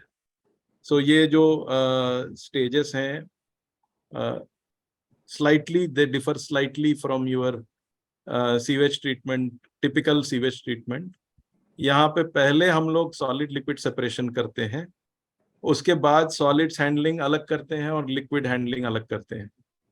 ये मैं different बोल रहा हूँ, मगर actually I don't need to say that. आप लोगों को एसटीपी में बहुत एक्सपीरियंस है। एसटीपी में जब आप स्लज हैंडलिंग करते हैं तो आप यही प्रोसेस फॉलो करते हैं।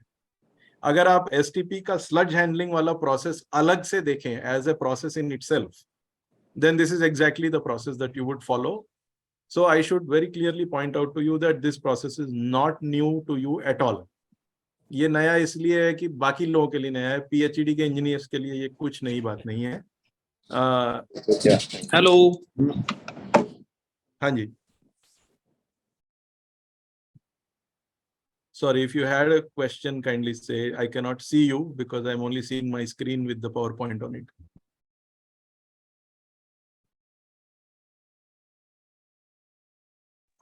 Okay. Sir, you continue your question. You may Alright. continue, sir. हाँ. Thank you.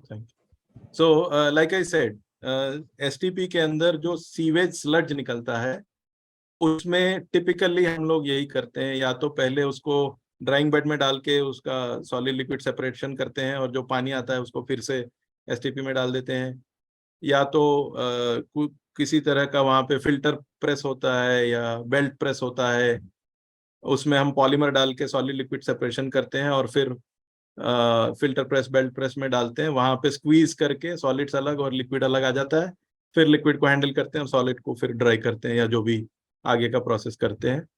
तो वो प्रोसेस अगर आप मन में रखें तो फीकल स्लज ट्रीटमेंट वाला प्रोसेस आपको एग्जैक्टली सेम मिलेगा, राइट। तो with that background let's move forward कि अभी हम कोट ट्रीटमेंट के अंदर will get into co treatment a little further, right. ये है, हाँ, तो ये तमिलनाडु में जैसे बहुत सारी जगहों पे कोट ट्रीटमेंट हो रहा है।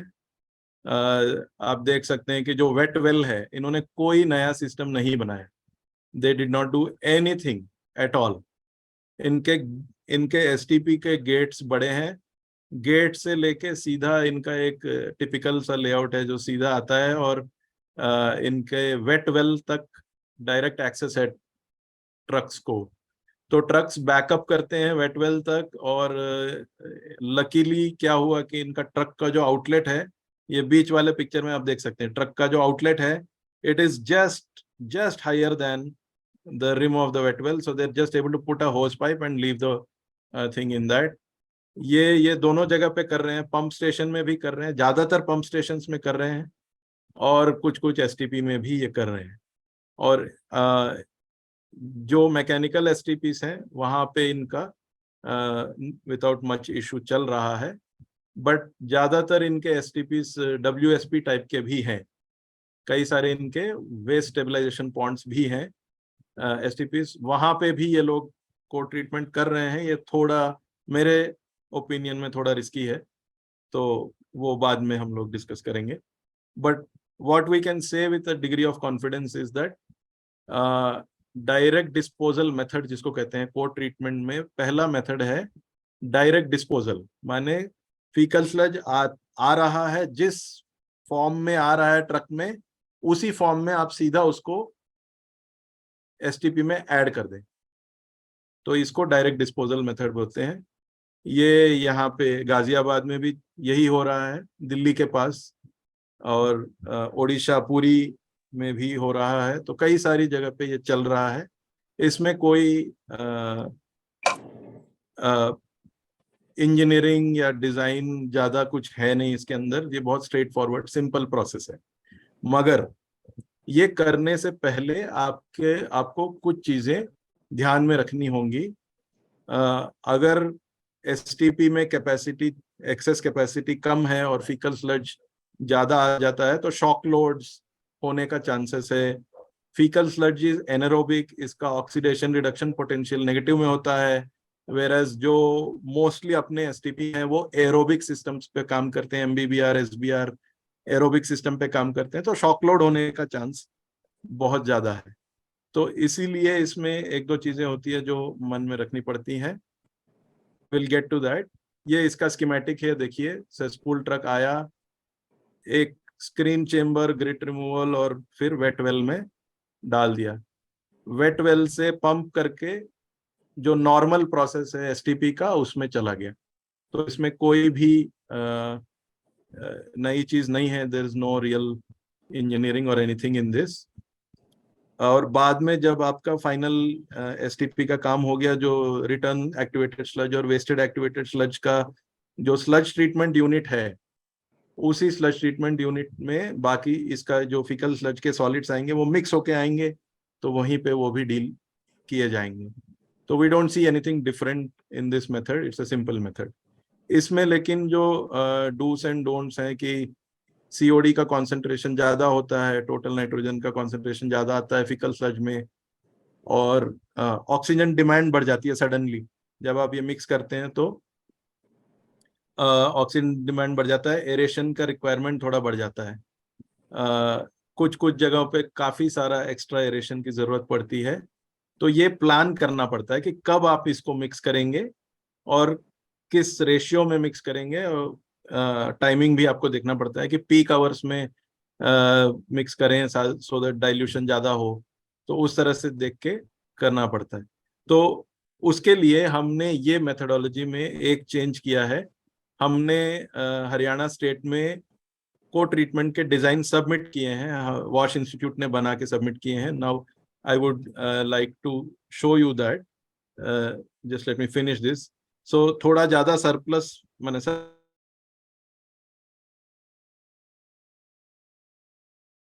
लास्ट वाली चीज इंपॉर्टेंट है। अगर आपने एसटीपी में प्राइवेट ऑपरेटर्स को दिया है ऑपरेट करने के लिए, तो कॉन्ट्रेक्चुअल इश्यूज आ सकते हैं कि उनका जो परफॉर्मेंस है वो इफेक्ट होगा, तो आप उनको पेनलाइज करने की मैंने कॉन्ट्रैक्ट में लिखा होगा, तो वो सारी चीजें आपको फिर से थोड़ा चेंज करना पड़ेगा। तो it is not just technical aspects, there are also commercial and contractual aspects which you need to consider while doing direct disposal, right? ये चार्ट बहुत ही इंटरेस्टिंग सा चार्ट है। ये यूएस ईपीए की तरफ से इन्होंने को ट्रीटमेंट के लिए ये चार्ट बनाया था। ये समझना थोड़ा जरूरी, तो I spend a little bit of time on this. आपका सीवेज फ्लो है वर्टिकल एक्सेस पे परसेंटेज में, माने 0 से 1, तो परसेंटेज मान सकते हैं आप इसको। और जो आपका सेप्टेज एडेड है percentage of plant design capacity, so left side में जो जा रहा है वो 0 से 1 तक जा रहा है, नीचे जो है वो 0.4% of the plants design capacity, maximum जो दिखा रहा है वो 3.6% ऑफ दैट एसटीपी's कैपेसिटी। सो ये थोड़ा आप बारीकी से समझें, नीचे का जो है that is a very small percentage of STP's capacity, 3.60 to 3.6%, right. और जो राइट साइड में है वो, तो जैसे आप देख सकते हैं कि आप जैसे जैसे परसेंटेज ऑफ सेप्टेज इंक्रीज कर रहे हैं वैसे आपका एबिलिटी टू हैंडल कम हो रहा है। सो या इसमें थोड़ा देखिए, और जैसे जैसे आपके पैकेज प्लांट्स हैं उनका कैपेसिटी बहुत कम है, एरेटेड लगून का कैपेसिटी थोड़ा ज्यादा है हैंडल करने का, सीवेज को सेप्टेज को हैंडल करने का कैपेसिटी थोड़ा ज्यादा है, up to 3.6% it can handle. Activated sludge with primary treatment it stops at maximum of 2.8%। So ये इससे हम ये सीखते हैं कि there is a limit to how much faecal sludge you can add into a STP, and that limit can be determined by the BOD load, COD load and so on. That also we can look at, हम वो भी देख सकते हैं। But ये बहुत ही instructive सा chart है, डिफरेंट ट्रीटमेंट टाइप्स के लिए अलग अलग से इनका कैपेसिटीज दिया हुआ है, राइट। ये दूसरा मेथड है। I wanted to show you एक चीज सिखाना चाहता था।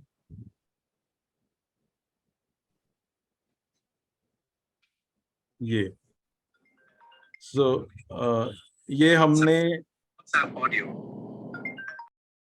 हमने हरियाणा स्टेट में सबमिट किया हुआ है कि को ट्रीटमेंट का एक नोट सबमिट किया है, जिसमें हमने डाइल्यूशन मेथड, जो डायरेक्ट एडिशन मेथड है, हमने जो एनालिसिस किया उससे पता चला हमें कि 83 ऐसे एसटीपी हैं, 84 एसटीपीस हैं जिनमें कैपेसिटी है 80% से कम यूटिलाइज हो रहा है।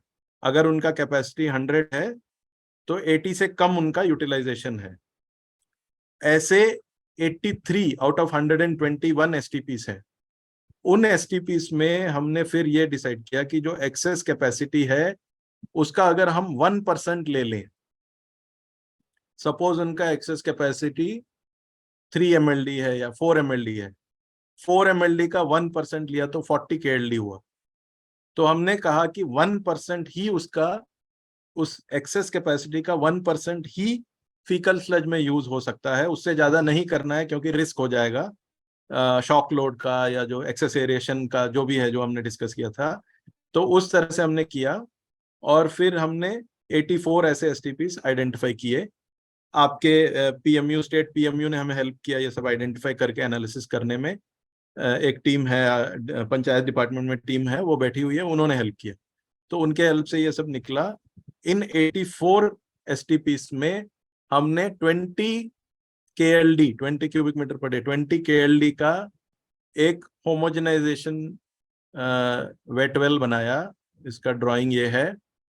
और मैंने स्क्रीन चेम्बर, ग्रिट सेटलिंग और वो सब के बाद डिकैंटिंग वेल बनाया और उसमें से एक छोटा सा पंप चेम्बर देके हमने एग्जिस्टिंग सीवेज पंप स्टेशन में उसको डाइल्यूट करने के लिए प्रोविजन दिखाया। ये आपकी स्क्रीन पे अभी दिख रहा होगा। लेफ्ट साइड में ट्रक है, फिर स्क्रीन चेम्बर है, उसी में ग्रिड चेम्बर भी है, फिर फीकल स्लज डिकैंटिंग वेल है।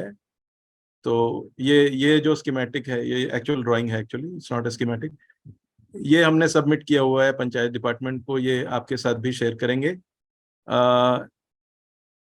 ये सिंपलेस्ट तरीका है आपको को ट्रीटमेंट करने का। बस इसमें यही लिमिटेशन है कि ये फिक्स्ड हमने एक पर्टिकुलर कैपेसिटी 20 KLD का बना दिया है।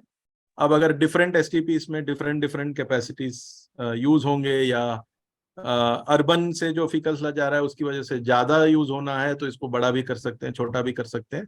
वो ड्राइंग्स भी हम आपको सपोर्ट कर सकते हैं, आप खुद भी बना सकते हो, उसमें कुछ है नहीं वैसे। It's a very simple sort of drawing. तो इसमें इसके डिटेल्स भी हम आपको दिखा रहे हैं, बट सीपीएचओ मैनुअल के मुताबिक ही ये सब बनते हैं, इसमें कोई नई चीज तो है नहीं।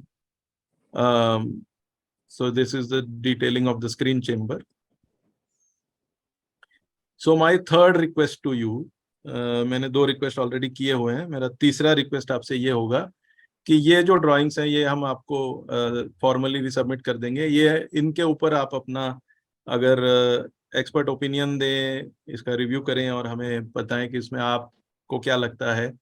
अगर कुछ चेंज करना हो, लोकल कंडीशंस अलग हों, तो ये अगर आप हमें इंडिकेट करें तो will be very happy to further help you refine these drawings in any way possible and we can proceed from there.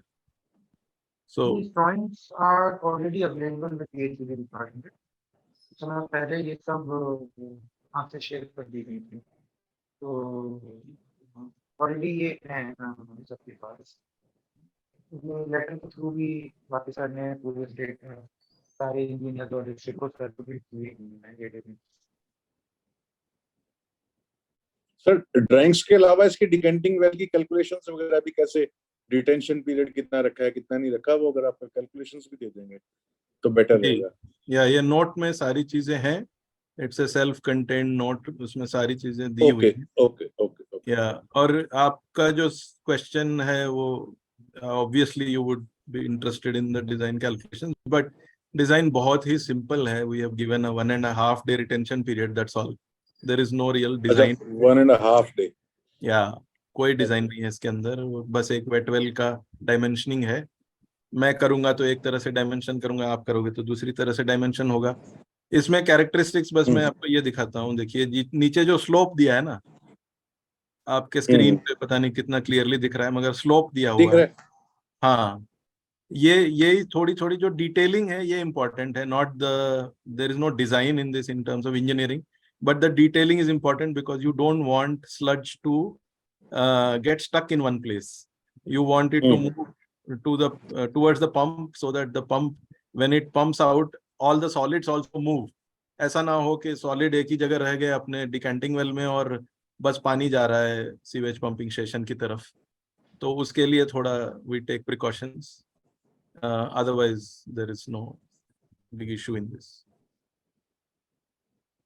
तो ये एक बहुत सिंपल सा तरीका है को ट्रीटमेंट करने का। जैसे मैंने कहा, हरियाणा में out of 121 84 sewage treatment plants में ये पॉसिबल है, 20 KLD तक पॉसिबल है।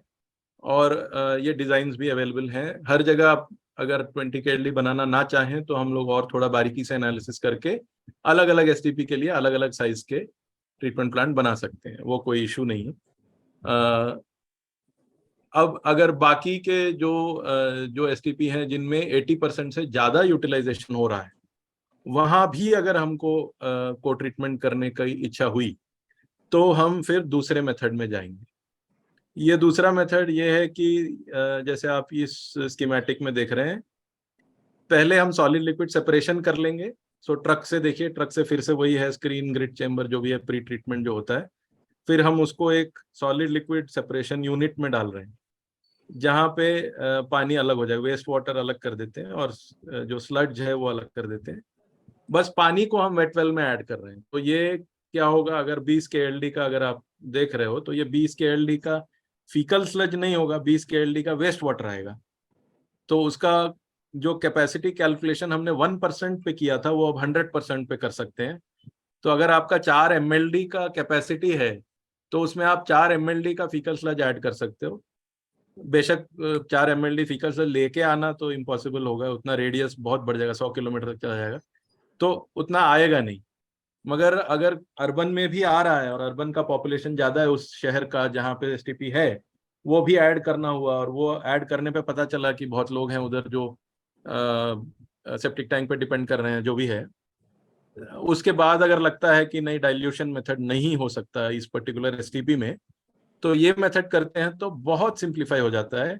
सिंपल सा सॉलिड लिक्विड सेपरेशन कर दिया तो जितना पानी आया उसका जो BOD होता है वो टिपिकल सॉलिड लिक्विड सेपरेशन के बाद BOD 100-150 तक ही आता है।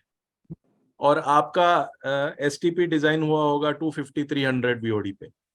तो जब आप 1 KLD पानी ऐड करते हो तो उसका एक्चुअल इम्पैक्ट हाइड्रोलिक तो 1 KLD होगा, मगर ऑर्गेनिक लोड 1 KLD से भी कम होगा। तो आप बेझिझक इसको ऐड कर सकते हो। और दूसरी चीज जो मैंने पहले कही थी कि इसका ये पानी एनारोबिक होता है और वो पानी एरोबिक होता है। इतना कम पानी आप डाल रहे हो, 4 mld का आपका एक्सेस कैपेसिटी है, आप 4 KLD डाल रहे हो या 20 KLD डाल रहे हो, तो उससे ज्यादा फर्क नहीं पड़ता है। तो this is a much safer way of doing co treatment. This is a very safe way of doing co treatment. इसकी वजह से आपको जो एक्सेस एरेशन वाला प्रॉब्लम नहीं आता है, एक्सेस स्लज फॉर्मेशन वाला प्रॉब्लम नहीं आता है। तो because of that this is a much safer way. Now like I said earlier, ये करने में ये जो सॉलिड लिक्विड सेपरेशन यूनिट है ये नया जोड़ना पड़ रहा है आपको। अब मैं कह रहा हूं कि नया जोड़ना पड़ रहा है, मगर एक्चुअली जैसे मैंने पहले भी कहा, सारे STPs में फिल्टर प्रेस होता है, बेल्ट प्रेस होता है, या तो कोई और प्रेस होता है, या ड्राइंग बेड्स होते हैं।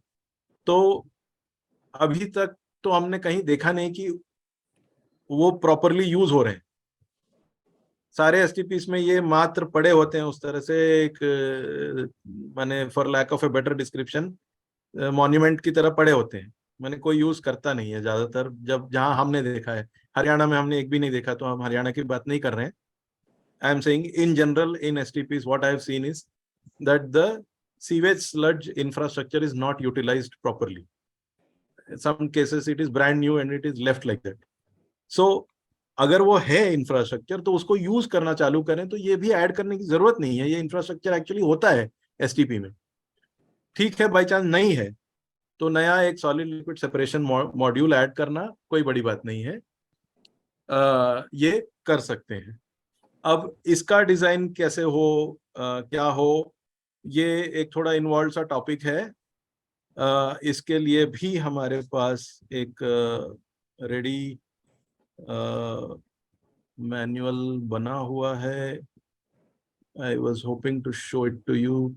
Please give me just 1 second.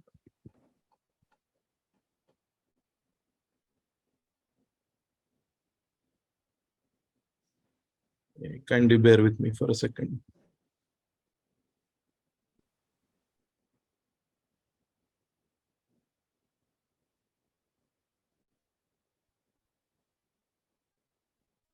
तो एक आपको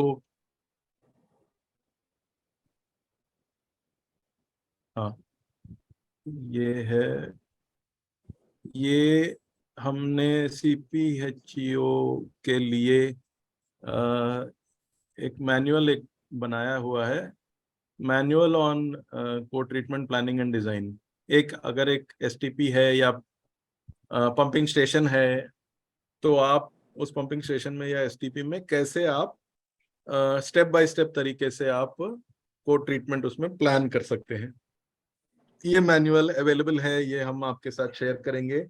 इसमें आपको चेकलिस्ट मिलेंगे, कई सारे सिंपल से वर्कबुक टाइप में डब्बे डब्बे मिलेंगे, टेबल्स मिलेंगे, जिसमें आप अपना कैलकुलेशन कर सकते हो STP का बेसिस पे। और उस कैलकुलेशन जैसे यहाँ पे दिखा रहा हूँ मैं आपको, अपने स्क्रीन में आप देख रहे हैं कितना आपका, सबसे पहले आप लिख रहे हैं Q इज इक्वल टू कितना आ रहा है, फिर उसके बाद आप लिख रहे हैं कि आपका कैरेक्टरिस्टिक्स क्या है। तो स्टेप बाय स्टेप आप ऐसे टेबल भरते जाएं और उससे आपको आंसर आ जाता है कि उस पर्टिकुलर STP में आप या सुएज पंपिंग स्टेशन में आप कितना फीकल स्लज आप हैंडल कर सकते हो। तो ये पूरा मैनुअल बना हुआ है, इसका वर्कबुक्स, सारे वर्कबुक्स आपको अवेलेबल हैं। अंदर फ्लो चार्ट्स दिए हुए हैं कि कैलकुलेशन कैसे करना है, क्या आपका मेथोडोलॉजी होगा, देखिए फॉर्मूला भी दिया हुआ है। स्टेप 1 में आप क्या करेंगे, फिर ऐसे आप भरते हुए आ गए, फिर आया स्टेप 2, फिर उसके सिंपल चेकलिस्ट हैं, उसके बाद फिर उसका टेबल्स हैं। तो आप वर्क थ्रू कर सकते हैं पूरा एक STP, एक शहर को लेके, एक सिटी को लेके उसमें वर्क थ्रू कर सकते हैं कि को ट्रीटमेंट का पोटेंशियल क्या है।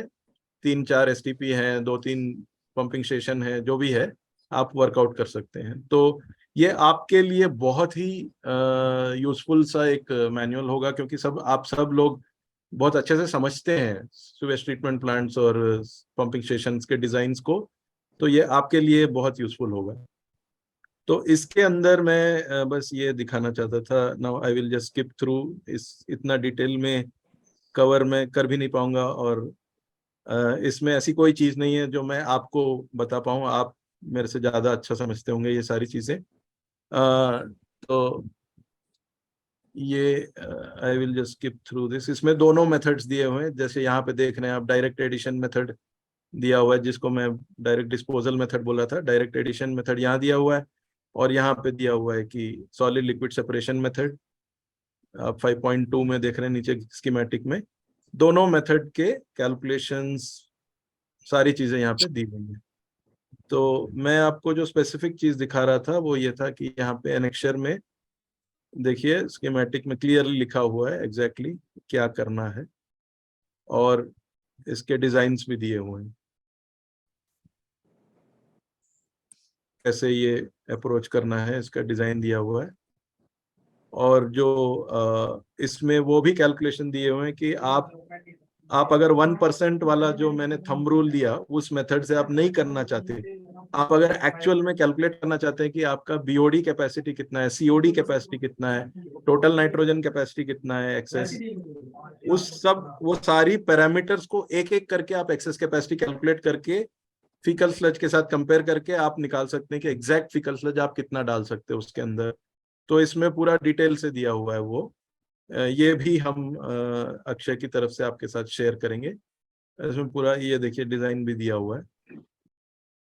हाँ शशांक जी, ये हमने ऑलरेडी शेयर कर दिया है, मैंने अभी ग्रुप में डाल दिया अपने अब STP वाले ग्रुप में।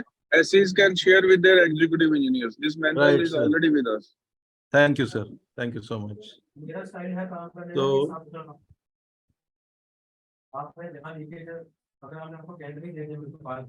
आई am sorry, is there any other comment, should I proceed?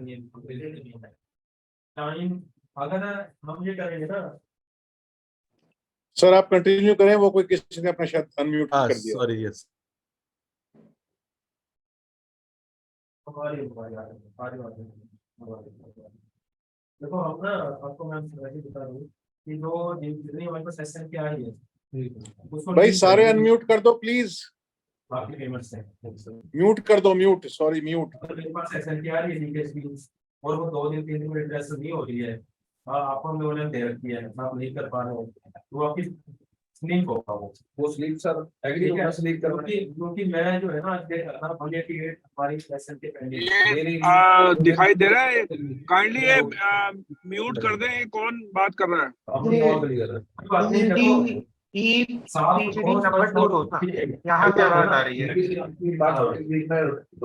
Shashank sir आप कंटिन्यू करो। गंदे पानी की मैंने लेबर लगा दी, अब वो गंदे पानी का फॉल्ट 2 दिन में सर नहीं मिल सकता। लेबर ना लगी हो तो मैं डिफॉल्ट हूँ सर, लेबर लगी हो तो उसमें आप मैं भी कसूरवार नहीं हूँ सर, आप भी मेरे को कहने वाले। अब मौके पे चलो, गंदे काम ना करे हो तो मैं डिफॉल्ट हूँ। हेलो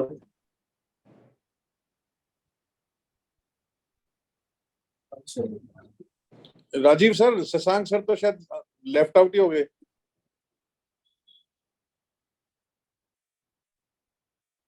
हेलो मैं चेक करता हूँ, शायद उनका नेट चला गया।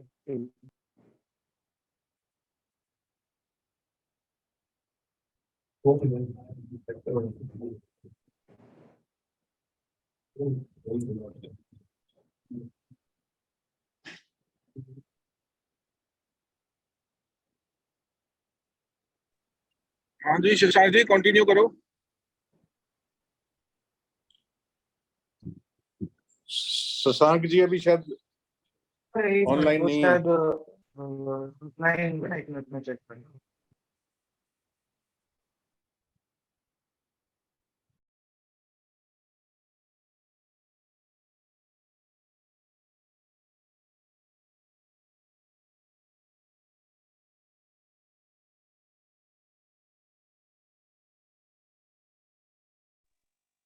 हाँ कहीं शशांक जी को तो हाँ अच्छा ज्वाइन हो गए, कनेक्ट हो गए। आई एम सॉरी, मेरा इंटरनेट डाउन हो गया था, sorry about that. I am back now, just 3-4 minutes more and then we'll stop for discussion. Yeah, तो ये मैं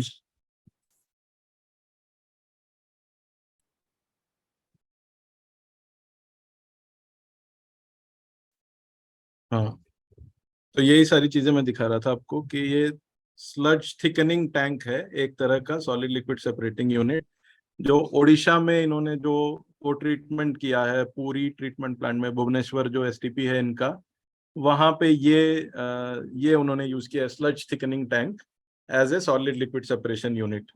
ये ऑब्वियसली देख के आपको पता चल ही रहा है कि इमॉफ टैंक जैसा है, मगर थोड़ा अलग डिजाइन है। रिटेंशन टाइम ज्यादा देते हैं इसके अंदर, 8 से 10 दिन का रिटेंशन टाइम कभी देते हैं, some people do it in hours also, 8 to 10 hours of retention time also, it varies. So this is a simple device, gravity based. यहाँ पे मैकेनिकल डिवाइस आप देख रहे हैं, वोल्यूट प्रेस जिसको बोलते हैं, स्क्रू प्रेस का एक वेरिएशन है। आज तक जितना भी मैकेनिकल ट्रीटमेंट सिस्टम्स हुए हैं उनमें से सॉलिड लिक्विड सेपरेशन में सबसे इफेक्टिव जो काम आ रहा है वो वोल्यूट प्रेस आ रहा है। Centrifuge is the one which is not as successful for fecal sludge as other items, although there is one exception which I will show you later.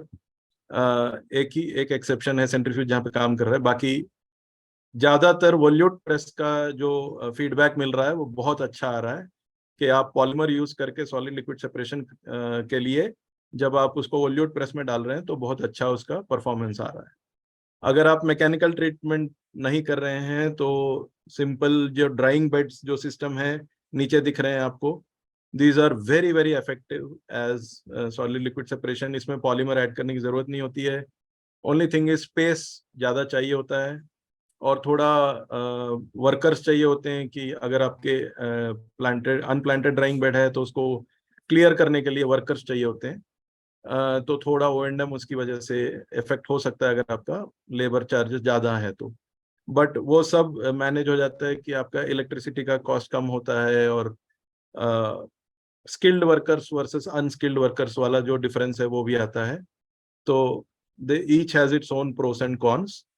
We have implemented a lot of these planted and unplanted drying beds, and this is a very robust system. इसमें गलत होने का कुछ होता नहीं है, so that way it works well. नहीं, I इसमें have to तो say, जैसे आपने अपना ट्रक को खाली कर दिया स्लज ड्राइंग बेड पे, और जी ऊपर सर। तो चलो सॉलिड हो गए सेपरेट, नीचे लिक्विड को फिर कहाँ लेकर के आ रहे हैं? हमारे सर एमपीएस में ही? नीचे, सॉरी सर, लास्ट जो part I didn't. Liquid separate हुआ, then where the liquid is thrown at MPS और मेन पंपिंग हाँ सर, स्टेशन? वेटवेल में, हाँ वेटवेल में वेट चला वेल में जाएगा चला या गया। आप, हाँ हाँ, सो ओके, वो आप नेटवर्क इसको, आपको डालना पड़ेगा। जी सर, वहां ठीक है। से लेके आपको बस पाइप, वो आप लेवल को आपको देखना पड़ेगा या पंप करना पड़ेगा, मगर दिस लिक्विड इज हाईली पंपेबल। इसमें तो कुछ होता नहीं है, बहुत ही कम बीओडी होता है, माने 100-150 बीओडी का लिक्विड होता है। सॉलिड्स बहुत ही फाइन सॉलिड्स होते हैं, कोई इशू नहीं होता, पंपिंग में कोई प्रॉब्लम नहीं आती इसमें।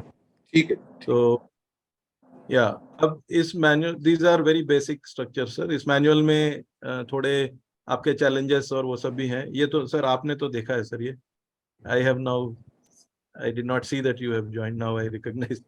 सो ये सारी चीजें तो हैं। तो इसको थोड़ा अगर आप एक बार देख लें, डूस एंड डोंट्स भी क्लियरली दिए हुए हैं। तो यस, कुछ केस स्टडीज भी हैं कहाँ जहाँ यूज हो रहे हैं, मगर to be very frank with you, आज तक जितने भी केस स्टडी हमने देखे हैं जहाँ पे को ट्रीटमेंट इम्प्लीमेंट हुआ है, बहुत ज़्यादा साइंटिफिकली नहीं हुआ है। अपने इंट्यूशन से, अपने एक्सपीरियंस से लोगों ने किया है। इन सब से सीख के इस मैनुअल में बहुत सारे लोगों ने कोलैबोरेट किया है, बहुत सारे लोगों ने कोलैबोरेट करके वो मैनुअल, सारे प्रैक्टिशनर्स ऑलमोस्ट IIT रुड़की से प्रोफेसर सब लोगों ने इसको रिव्यू करके अपना अपना जो एक्सपीरियंस है वो डाल के स्टेट ऑफ द आर्ट मान सकते हैं आप ये मैनुअल में जो है वो। तो इससे जो केस स्टडीज हैं उससे थोड़ा बेटर ही होगा आपका, अगर इसको देख के आप करेंगे तो ये था मेरी तरफ से को ट्रीटमेंट के बारे में। या I hope I have covered. बाकी के जो ट्रीटमेंट सिस्टम्स हैं, जैसे मैंने कहा, I will not go into this because of lack of time, we can do it another day also. Today was about co treatment, so I will stop here, and if you have any questions then I'm happy to answer. Otherwise I would also like to discuss with you how to go about planning for Haryana. So that is the only topic I want to discuss with you.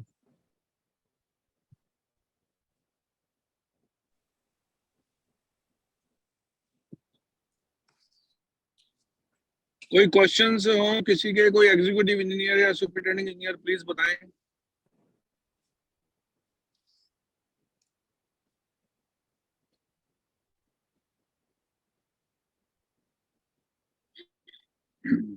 Shashank ji, एक जगह हमने generally अपने towns में ये भी देखा है कि जो ये अपना ट्रक लोड है ये एसटीपी तक ना ला करके बीच में हमारे किसी ना किसी सीवरेज सिस्टम में ही किसी मैन होल में रात को खाली कर देते हैं। तो उससे क्या कोई एडवर्स इफेक्ट मुझे तो लगता नहीं है कि आएगा हमारे एसटीपी पे, तो या मतलब हमें उनको उसको रोकना चाहिए? सर वो अभी तक का जो एक्सपीरियंस है वो ये कहता है कि मैनहोल में डालना is not good. Over a period of time solid settle हो जाते हैं, मूव नहीं होते हैं, तो वो चोक होना शुरू हो जाता है उसके बाद। मतलब वो हमारे सीवरेज सिस्टम की हेल्थ के लिए ठीक नहीं है फिर तो? नहीं sir, it's not good for your network health. STP पे कोई इफेक्ट नहीं आएगा। हाँ, तो it is better that people come to either an SPS और एसटीपी। ओके, पंपिंग स्टेशन या एसटीपी, जहाँ पे जो बड़ा पंप होता है उसकी वजह से फिर वो सॉलिड को पुश कर देता है, जो because those pumps are designed for that. बाकी तो ठीक है सर। बेसिक चैलेंज यही रहेगा कि how to estimate the quantity of faecal being generated in our towns. वो एग्जैक्टली Yes. हमारे को एस्टिमेट करना एक इम्पोर्टेंट पॉइंट है। Otherwise, sir. हमारे हरियाणा में STPs have the capacity to co-treat the fecal sludge. We have the capacities in Haryana. Yes, sir. It seems like you have reasonably good utilization and reasonably good excess capacity. You are like on the sweet spot. But like I said, sir, one data point which we do not have is that how much अगर एक 3 STP है Kurukshetra city में, right, but हाँ जी। उस city का क्या FSM fecal sludge generation है, तो अगर हमें सर ये डेटा मिल जाए कि out of the 121 towns and cities, what is the sewerage network coverage percentage in each of those towns and cities?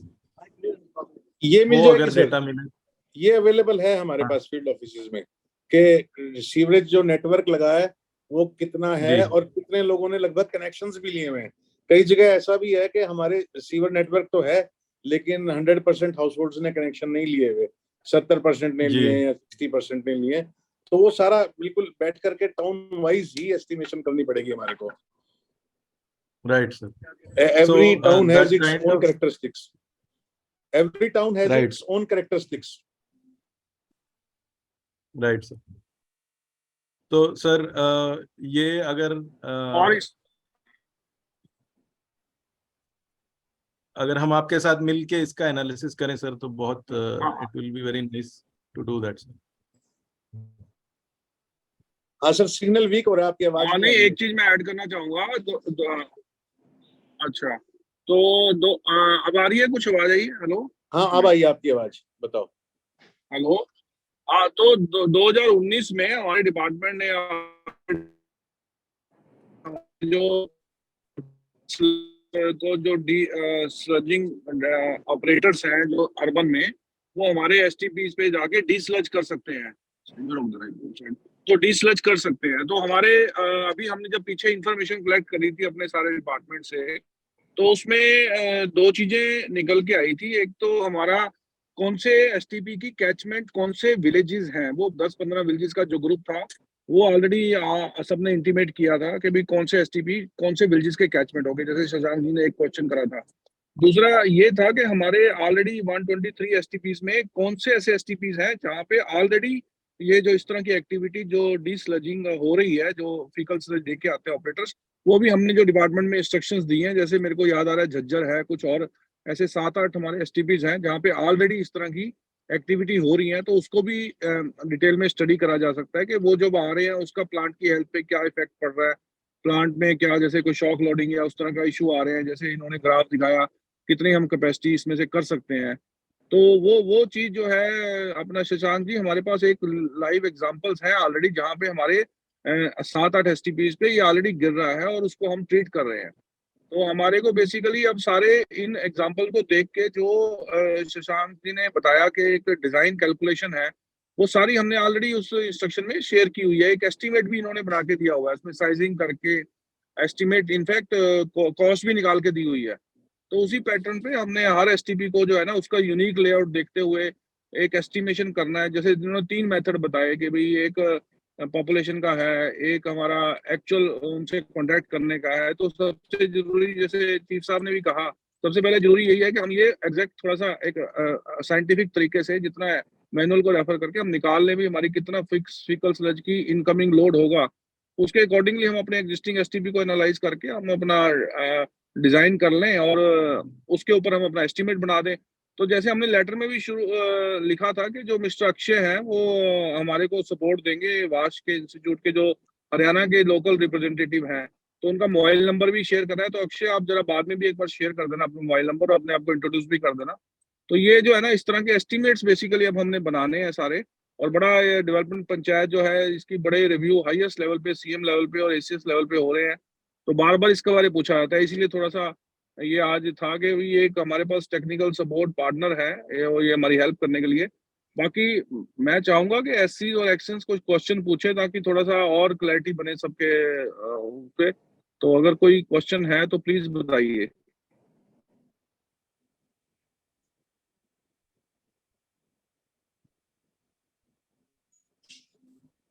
बातिश जी, ये जो फीकल स्लज का ट्रीटमेंट का है ना, हमारा एक ये स्कोप उसमें भी है अमृत 2.0 में। तो हमने ठीक है, जो अपने टाउन्स है ना, उसमें जो अब हमने एस्टिमेट्स बनाए हैं, उसमें थोड़ा सा ये ले लिया है फीकल स्लज की ट्रीटमेंट का कंपोनेंट। तो बेसिकली अब ये Right, जो right. शशांक जी ने बताया हमारे को सारा, उसके हिसाब से डिजाइन हम्म। करके we can have a facility created at our STPs, जहाँ पे हम अपना अलग से बना लें, वेट वेल बना लें इसका, हाँ जी, हाँ जी। फीकल स्लज को डालने का। और अगर हमने सेपरेशन पे जाना है तो वो भी देख लेंगे कि ड्राइंग बेड्स को यूज कर सकते हैं, तो उसको ड्राइंग बेड्स को यूज कर लेंगे। तो वो वर्कआउट करना पड़ेगा हर एक एसटीपी का अलग अलग से। बाकी वो जो- नहीं, एक चीज मैं मैं बस ये ऐड करना चाहूंगा कि डेवलपमेंट पंचायत ने ये कहा है कि वो इसके फंडिंग करने को तैयार है। अगर अमृत 2 में जैसे हमारा टाइम लगेगा, तो अगर ये सेपरेट यूनिट हम अगर प्लान कर सकते हैं किसी एसटीपीस पे, तो अभी भी मतलब अगर हम एस्टिमेट बनाए तो उनको पोज करेंगे, फंडिंग वो करेंगे इसकी। ओके ओके, चलो, हाँ जी, हाँ दिस इज जी। Very good, this is very good. हाँ जी, हाँ जी, हाँ जी, हाँ जी। तो मतलब हमें अमृत 2 की वेट नहीं करनी, हमें इनफैक्ट जल्दी एस्टिमेट सबमिट करने हैं, ओके अगर फिजिबल है उस तरह से। हाँ जी। ओके। तो बाकी और कोई क्वेश्चन हो तो बता दीजिए, फिर नहीं तो क्लोज करते हैं, है ना?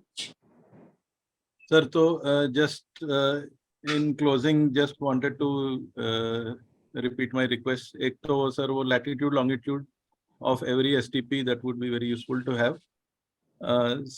Second is कि वो जो डेटा है कि किस विलेज में क्या है सेप्टिक टैंक सिंगल पिट, वो डेटा हमारे पास है, उसका अगर वेरिफिकेशन हम कर लेंगे। और तीसरा था सर कि हर एक सिटी में कितना परसेंटेज सीवरेज है, तो उससे पता चल जाएगा कि उस सिटी में कितना फीकल स्लज जनरेट होने का चांस है, जो सर ने अभी कहा। ये 3 चीजें अगर हम गैदर कर लेते हैं तो प्लानिंग बहुत सिंपल सा प्लानिंग है सर एफएसएम का, we can easily do that. And just borrowing from your idea sir, जो जहाँ पे ऑलरेडी आपने कहा हो रहा है को ट्रीटमेंट, वहां पे परफॉर्मेंस का एक if we can check the performance, so that we will learn from that very much. It will be a great learning for all of us. So just in summary, borrowing from all of you, I just had those 3-4 points. Thank you very much, sir. Shashank ji, GIS हमारा portal है, उसके ऊपर एसटीपीस जो है Google map के ऊपर show हो रहे हैं। बाकी will share you latitude language also. और वो सिटी परसेंटेज भी हम आपके साथ शेयर कर लेंगे। लेकिन वो जो आप विलेज का डाटा कह रहे हो, जो विलेज में क्या सेप्टिक टैंक है या सिंगल टैंक है, वो बड़ा मुश्किल है सर। वो डेवलप पातिश जी, वो हमें वो हम सर्वे कर रहे हैं सर। ठीक है, हाँ, डेवलपमेंट पंचायत की तरफ से कुछ सर्वे चल रहा है, उसमें हो जाएगा सर मुझ पर। हाँ, वो मतलब उसमें आपको पीएचईडी हेल्प नहीं कर पाया शायद। राइट सर, राइट, वो कर लेंगे। ठीक है सर, ठीक है, चलो, thank you sir, thank you, nice talking to you. हाँ जी, thank you Shashank ji. And Akshay, please introduce yourself, थोड़ा सा बता दीजिए अपना मोबाइल नंबर वगैरह।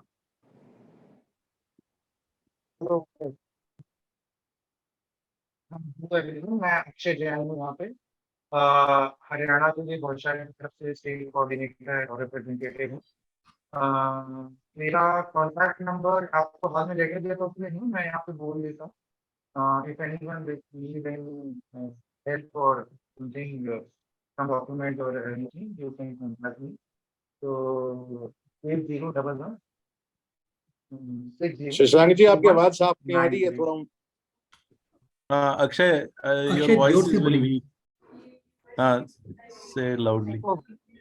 हाँ, सो अक्षय ने अपना फोन नंबर चैट में डाला है, और so that if you have any questions, concerns, you need any documents, kindly take support from Akshay. So Akshay coordinates activities of Wash Institute in Haryana, and we support him from our offices in Delhi, Bangalore. So please feel free. I would also like to introduce Shailesh ji here. Shailesh ji, एक बार अपना हाथ उठाएं तो सबको दिखे कि आप कौन है। शैलेश जी आपके स्क्रीन पे हैं। ये शैलेश जी हमारे प्रोग्राम मैनेजर हैं वॉश इंस्टीट्यूट की तरफ से, जो 8-9 स्टेट्स में ये प्रोग्राम संभालते हैं। तो you can also reach out to Shailesh ji और myself, and any one of us you can reach out to if you need any support. Thank you so very much, very happy to have support state of Haryana. Right, sir. Thank you. ठीक है, thank you.